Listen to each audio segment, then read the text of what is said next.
Bonjour à tous et bienvenue dans ce quatrième épisode de Contrôla le podcast qui a pour objectif de vous aider à réussir la partie humaine de vos projets digitaux. Je m'appelle Fabien, j'accompagne les acteurs du digital sur les dimensions humaines, donc soit avec de l'accompagnement au changement que j'intègre directement au cœur des projets, soit par du coaching systémique, individuel ou collectif.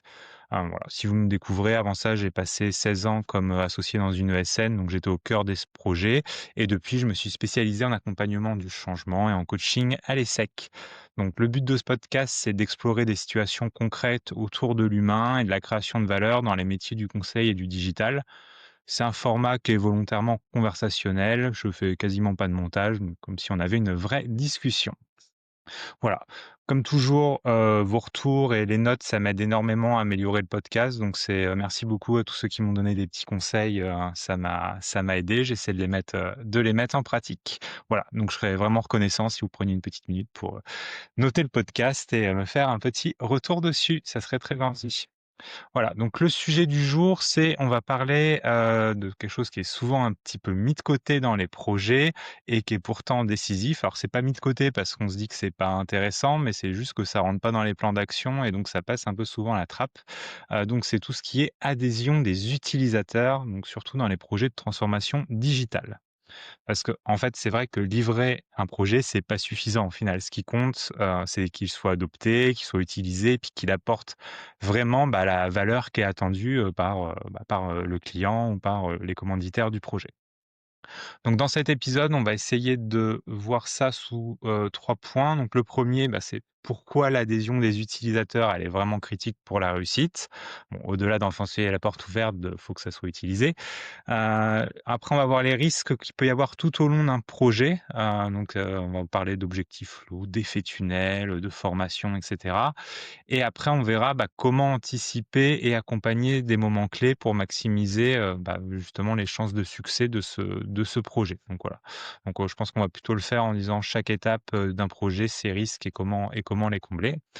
Voilà, en clair, on va voir comment éviter que les utilisateurs deviennent un frein au projet et plutôt en faire de véritables alliés pour, faire de ce projet une belle étude de cas finalement et une réussite, quoi. Pourquoi l'adhésion des utilisateurs est essentielle? Donc, vous le savez, un projet, il peut être techniquement irréprochable, comme je vous l'ai déjà dit, mais la gestion de projet, elle peut être parfaite, la collaboration au sein de l'équipe peut être exemplaire, mais si personne n'a envie d'utiliser la solution que vous intégrez, il y a peu de chances que ça fonctionne. Donc, c'est pour ça qu'il faut vraiment distinguer un projet livré et un projet utilisé. La livraison, elle est nécessaire, bien entendu, mais elle ne se suffit pas à faire du projet une réussite et à créer de la valeur. Donc il y a plein d'études qui le montrent, on en a déjà parlé aussi, mais l'adhésion des utilisateurs, c'est une des premières causes d'échec des projets. Donc ça doit forcément être un point d'attention majeur, quand on démarre un projet informatique ou un projet de transfo digital. Si on se met maintenant un petit peu à la place des utilisateurs et qu'on voit leur contexte. Un projet, ça démarre jamais d'une feuille blanche et c'est jamais juste une petite boîte noire. C'est-à-dire que les utilisateurs qui vont arriver dans un projet, ils sont pas vierges d'expérience finalement. Ils ont déjà vécu des projets, certains sont réussis, il y en a d'autres qui les ont frustrés et ils ont plein d'attentes sur votre projet, ils ont des craintes aussi et puis ils ont aussi une vision de comment eux devraient être impliqués dans le projet, comment ils devraient être écoutés, etc. Donc, comme on l'a vu dans les épisodes précédents, il y a autant d'attentes qu'il y a de services qui vont être impactés par le projet et il y a autant de visions du monde qu'il y a d'utilisateurs qui sont concernés par ce projet. Donc, c'est déjà un premier niveau de complexité. Mais après, si on regarde au niveau de l'entreprise en elle-même, donc l'entreprise qui va recevoir ce projet, si on peut le dire comme ça, les changements s'enchaînent et des projets, il y en a eu avant que vous arriviez, il y en a peut-être en même temps, et il y en aura sûrement d'autres après. Voilà, donc ça, c'est vraiment un point important. Dans ma formation à l'ESSEC, il y a David Autissier, dont je vous recommande vraiment vivement les livres sur la conduite du changement, parce que ça m'a beaucoup apporté. Il nous expliquait qu'en moyenne, il y avait 80 des ressources d'une entreprise qui sont consacrées à gérer le quotidien, au run de l'entreprise et 20 qui sont constamment en mode projet. Donc c'est quand même assez énorme comme chiffre. Donc ça veut dire que pour les utilisateurs, il y a des transformations qui s'empilent à un rythme qui peut être assez soutenu, surtout s'ils sont concernés par tous, par toutes. Et en plus, il y a leur quotidien qui continue, hein, donc en plus de le métier qu'ils doivent faire. Donc ça veut dire qu'il faut qu'ils apprennent de nouvelles transformations tout en continuant de livrer, la production qu'ils sont censés réaliser dans leur métier. Donc ça veut dire que quand vous arrivez avec un nouveau projet, bah, il vient se rajouter dans un contexte qui est potentiellement déjà assez chargé et donc vous allez vous heurter à une limite qui va être la capacité des équipes à bien s'approprier ces transformations. Donc c'est vraiment un élément clé de réussite du projet et c'est un petit peu une denrée rare sur laquelle il va falloir travailler et il va falloir, la chouchouter. Donc voilà, pour un utilisateur, comment il voit un changement? Donc pour lui, bah, c'est jamais neutre non plus. C'est-à-dire que c'est un effort en plus d'un quotidien déjà chargé, comme on vient de le dire. Donc ça veut dire qu'un nouveau projet, on va lui demander de modifier ses habitudes, d'abandonner des routines qu'il a, d'apprendre de nouvelles façons de travailler. Et même si au final c'est pour son bien et entre guillemets que c'est pour du mieux, bah, il doit vraiment comprendre le sens et avoir envie de s'y engager parce que sinon le message, ça risque de ressembler à laisse tomber tout ce que tu connais, ce que tu as l'habitude de faire au quotidien, ce qui est concret et maîtrisé pour toi et adopte quelque chose qui est encore un peu flou, mais promis, tu verras, ça sera mieux. Voilà, peu de chances que ça marche. Donc le problème, c'est que même si ces outils actuels sont pas parfaits, ils les maîtrisent. Donc devoir les abandonner finalement pour, une promesse qu'on va lui faire, bah, ça va très certainement créer une zone de friction. Tout ça pour dire que quand on démarre un projet, bah, il y a ce contexte qui est existant et on ne peut pas l'ignorer parce que, bah, ça va forcément jouer sur l'adhésion utilisateur. Donc je vous apprends rien pour vous dire que attendre le dernier moment aussi pour s'occuper de l'adhésion utilisateur, bah, c'est un petit peu tard, hein. Quand on saute d'un avion, on a généralement préparé son parachute avant, on ne le fait pas en plein vol. Donc c'est vraiment quelque chose qu'il faut anticiper dès le début du projet. Donc l'accompagnement du changement, parce que c'est clairement de ça dont il s'agit, ça se fait idéalement, bah, dès le début du projet ou même un peu en amont si on le peut. Voilà. Donc maintenant, on va voir les différents risques qu'on peut avoir, au sein d'un projet et on va essayer à chaque fois de voir, bah, des petites actions qu'on pourrait mettre en place. Donc on va bien entendu survoler, il y a plein de choses, voilà, des choses beaucoup plus concrètes et poussées qu'on peut mettre, mais c'est déjà pour dresser un premier panorama macro de tout ça. Donc, on démarre notre projet. Donc, le premier risque au démarrage du projet, bah, ça peut être que les objectifs soient perçus comme flous pour nos utilisateurs. C'est-à-dire que si la finalité n'est pas claire pour eux, alors l'adhésion, bah, va être faible dès le départ au projet. Le problème, c'est que, bah, comme on est des êtres humains et enfin, surtout les êtres humains détestent le vide d'informations. Donc, quand on entend parler d'un projet et qu'on n'en a pas les détails, bah, on va avoir tendance à combler soi-même les trous et en fonction du vécu de chacun, ça peut être plus ou moins négatif. Donc au final, on risque d'avoir des discussions de couloir à terme qui prennent le relais, des perceptions qui peuvent devenir vite plus négatives que ce qu'est la réalité.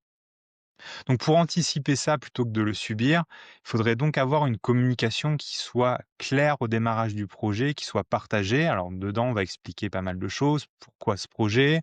Pourquoi on le fait maintenant? Qu'est-ce qu'on en attend concrètement?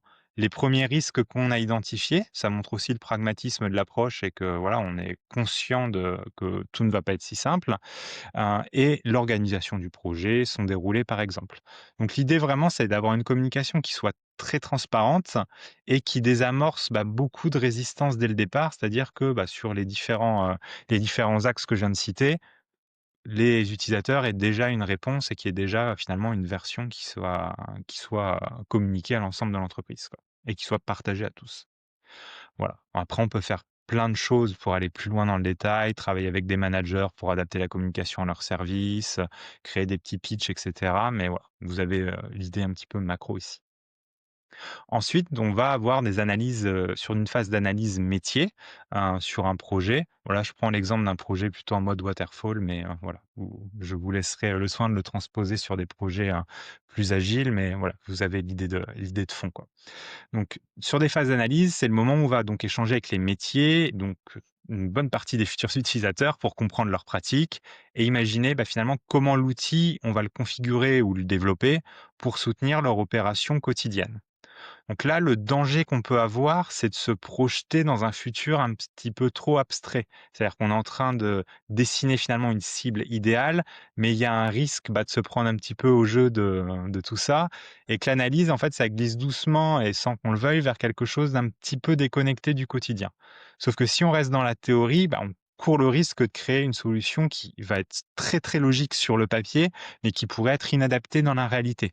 Donc c'est pourquoi c'est important de rester factuel, d'observer aussi et de questionner sur les exceptions, les contournements, en fait les cas où ça se passe mal dans le process métier et d'essayer d'interroger, le maximum de gens possible. Parce que sinon on va vite arriver à une caricature, classique si ça marche pas ou qu'il y a plein de choses qu'on peut pas faire à la fin, qui est une fois qu'on a livré, bah, votre outil, ça correspond pas à notre métier parce que ça traite pas tous les process, tous les exceptions et cetera et puis de l'autre côté, on va dire: «Bah, ah non, mais on a développé exactement ce que vous nous avez demandé».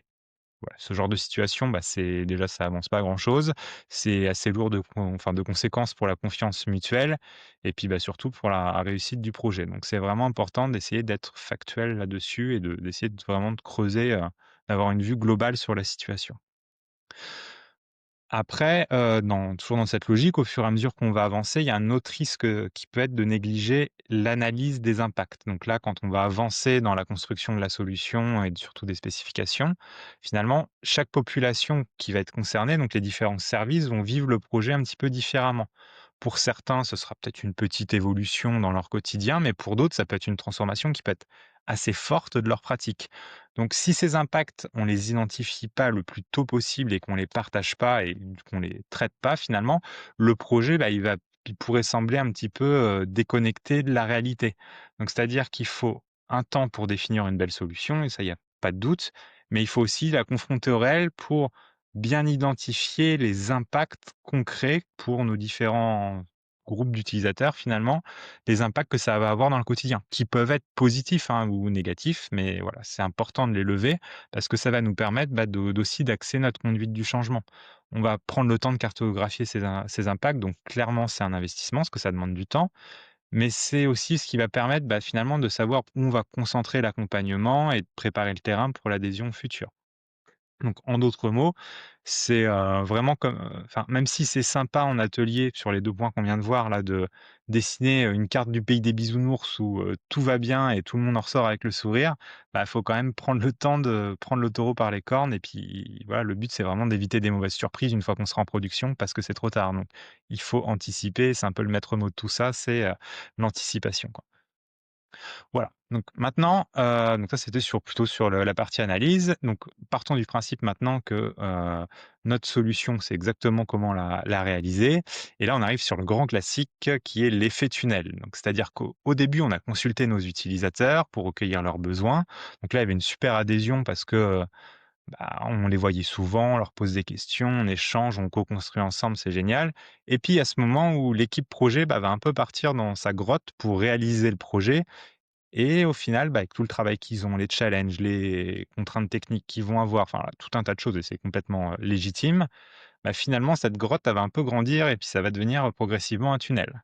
Si on se place du côté des utilisateurs, bah, pour eux, déjà, il y a un peu, un vide qui se crée au début, puis c'est silence radio, ils peuvent se sentir un peu délaissés. Puis au final, après, la vie se fait son chemin, entre guillemets, dans le sens où, quand ça dure 5, 6, 7 mois, voilà, le projet, ils l'ont un peu oublié, leur quotidien a repris le dessus et cetera. Donc quand le projet va revenir tout d'un coup, vers eux, bah, c'est un peu tard en termes d'adhésion utilisateur, même si on l'avait bien travaillé avant. Donc les utilisateurs, ils ont repris leur quotidien, ils sont plus dedans. Donc les risques, c'est donc, bah, une perte d'adhésion, au sens, du sens du projet pour enfin voilà, avec tout ce qu'on aura pu travailler avant sur et ce qu'on a expliqué avant et même une confiance finalement vis-à-vis du programme en lui-même, quoi. Voilà. L'autre risque qu'on peut avoir aussi, c'est si on n'échange pas avec eux pendant la construction, c'est d'avoir des incompréhensions finalement qui seront découvertes tardivement. Donc là encore, autant les lever, directement dès le début, quoi. Voilà, donc là-dessus, c'est important de garder le lien. Donc là, il y a pas mal d'outils qu'on peut mettre en place et pas mal d'astuces. Donc ça peut être des petits ateliers, des démonstrations intermédiaires, créer de la newsletter, de la communication. Mais vraiment, l'important, c'est, bah, que les métiers enfin, sentent vraiment que le projet, il existe toujours et puis surtout qu'ils en font partie. Voilà. Donc là, il y a l'idée, c'est vraiment de se servir de ce qu'on aura analysé et ce qu'on aura cartographié sur les phases précédentes pour bien voir l'accompagnement à faire dans ces moments-là. C'est-à-dire que si, on avait vu dans les études d'impact qu'il y avait des impacts forts sur une population, d'utilisateurs et des impacts pas spécialement, sympas ou en tout cas avec pas mal de changements, c'est aussi le moment où on va travailler plus particulièrement avec eux. Voilà, donc garder le lien là-dessus. Ensuite, donc c'est vrai Il y a la partie de formation, donc je vais skipper la partie, recettes et cetera. Mais, la formation, ça va être le premier moment où l'utilisateur va vraiment toucher son futur outil. Donc c'est vraiment le premier contact concret.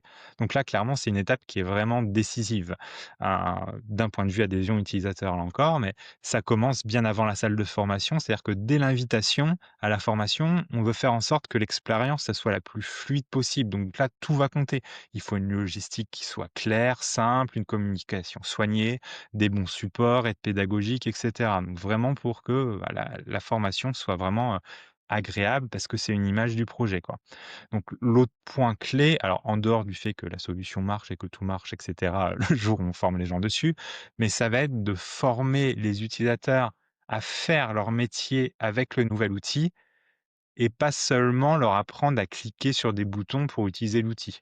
C'est-à-dire que, voilà, le but, c'est pas de faire une formation technique sur l'outil, c'est vraiment qu'ils arrivent à travailler, faire leur quotidien avec cet outil-là. Ça veut dire de l'adaptation et cetera. Donc hormis le fait que tout ça, ça apportera, bah, plus de valeur et que ça sera plus efficace le jour où ils seront, bah, seuls face à leur travail avec l'outil, ça va permettre aussi d'identifier, avant la mise en production, tous les irritants qui pourraient être passés inaperçus en recette. Alors même si ça fait pas plaisir et que c'est jamais agréable de les découvrir en formation, mais il vaut mieux les traiter, mieux les traiter avant. De toute façon, il y a pas de secret, ils sont là, quoi. Voilà. Donc on avance un petit peu dans notre projet, et on va arriver dans, ce qui est appelé, la vallée du désespoir. C'est une sorte de creux de productivité après le go live. Le projet va être mis en production, donc ça y est, il est livré. Donc là, on a en gros les sponsors qui vont féliciter l'équipe projet, et qui est très contente d'elle-même, et qui est parce que voilà, le projet est livré, qu'ils ont réglé plein de challenges et c'est un vrai effort. Et en plus, l'équipe projet est un petit peu sur le départ parce que finalement, le mode projet va se terminer. Donc, bah voilà, ça peut-être d'autres équipes qui vont prendre le relais, mais c'est plus la même chose, quoi. Et un peu l'état d'esprit, et je caricature beaucoup, c'est bravo tout le monde. Allez, maintenant, il n'y a plus qu'à l'utiliser et bah, et à avoir tous les bénéfices qui font qu'on avait acheté ce projet à la base, quoi. Sauf qu'au final, pour les utilisateurs, bah, là, ça commence juste. C'est-à-dire que la mise en production, c'est vraiment le changement où enfin, le moment où le changement va s'opérer pour eux parce que ils sont face à un outil et face à leur quotidien. Donc on a la direction qui peut attendre des gains immédiats, mais dans la réalité, bah, la productivité, elle va chuter au départ. C'est normal parce que on découvre un nouvel outil, nos habitudes sont modifiées, donc ça va nous prendre du temps. Donc va vraiment avoir une courbe qui va se faire, le temps de courbe de productivité qui va baisser au moment de la mise en production et qui va bah, après, quand on va prendre les habitudes, qui va revenir à un niveau normalement plus haut que ce qui était avant avant la livraison du projet, quoi. Donc le but de la conduite du changement, c'est de faire en sorte aussi que ce temps soit le plus faible possible. Mais ce temps, il existera quoi qu'il arrive, quoi. Donc ça veut dire que si on n'anticipe pas ce creux, productivité, bah, et qu'on met la pression finalement aux utilisateurs pour qu'ils soient encore plus productifs, bah, c'est pas possible. Donc ils vont se décourager et parfois même pour atteindre les objectifs qu'on leur donne, bah, ils risquent de revenir sur ce qu'ils connaissent, donc d'abandonner l'outil et de revenir sur leurs pratiques précédentes, quoi. Et voilà. Et en plus, ils vont dire que ça marche pas, que l'outil il est trop lent et cetera et donner plein de noms d'oiseaux. Enfin bon bref, vous voyez l'idée. Donc concrètement ici, ça veut dire qu'il faut assumer ce creux de productivité, il faut le prévoir, c'est pas une surprise, c'est normal. Il faut bien entendu pas planifier une mise en production dans une période qui est critique, mais bon ça c'est bien entendu évident. Former les utilisateurs au bon moment, ni trop tôt ni trop tard, c'est-à-dire que même si, bah, s'il y a des choses qui décalent le projet, et c'est la vie d'un projet, hein, voilà, il y a plein de plein d'incertitudes et c'est normal, mais il faut faire attention de ne pas avoir formé les utilisateurs, trop tôt, quoi. Quitte à refaire une petite session avant la mise en prod, avoir des supports clairs, faciles à consulter, voire même de l'aide dans les applications, au maximum, et être présent, bah, finalement, donc sur ce qu'on appelle généralement de l'early care, pour être présent, pour vraiment soutenir les utilisateurs au démarrage de la solution, quoi. Voilà, donc c'était un condensé de choses, bien entendu, c'est rare d'avoir un projet qui démarre sans un certain nombre de ces bonnes pratiques. Voilà, je que je voulais vraiment ici, c'était de vous montrer les gros risques, et pour conclure, les gros risques d'adhésion utilisateur qu'il y a et des petites pistes concrètes pour anticiper tout ça tout au long du projet. Donc là, il y a tous les outils de la conduite du changement qui peuvent vraiment être appliqués pour rentrer dans le détail et se faire du spécifique en fonction du contexte du projet sur l'ensemble de ces différentes parties. Mais vraiment, le point clé, c'est la proactivité, quoi. Donc c'est vraiment super important d'avoir, cette proactivité de tout ce qui va se passer parce que dans tous les cas, l'adhésion, on doit la commencer le plus tôt possible et le but, c'est pas de faire une boule de neige qui grossit et que ça se passe, mal à la fin. C'est vraiment de lisser les choses, au mieux. Voilà, j'espère que, bah, ça vous a plu, que vous repartez avec quelques idées utiles pour vos projets. Si c'est le cas, comme je vous ai dit, n'hésitez pas à le faire savoir et à partager le podcast. Ça me motive aussi à continuer. Si vous avez des questions, si vous avez envie de creuser, certains points, bah, vous pouvez me contacter, sur LinkedIn, vous trouverez, le lien de mon profil dans la description. Voilà, n'hésitez pas, hein, même si c'est juste pour, voilà, en discuter sur une part précise et cetera. Je vous souhaite une très bonne journée à tous, une bonne rentrée, même si c'est, voilà, c'est un petit peu passé et prenez soin de vous et puis, bah, à bientôt et surtout n'oubliez pas d'accompagner la partie humaine de vos projets.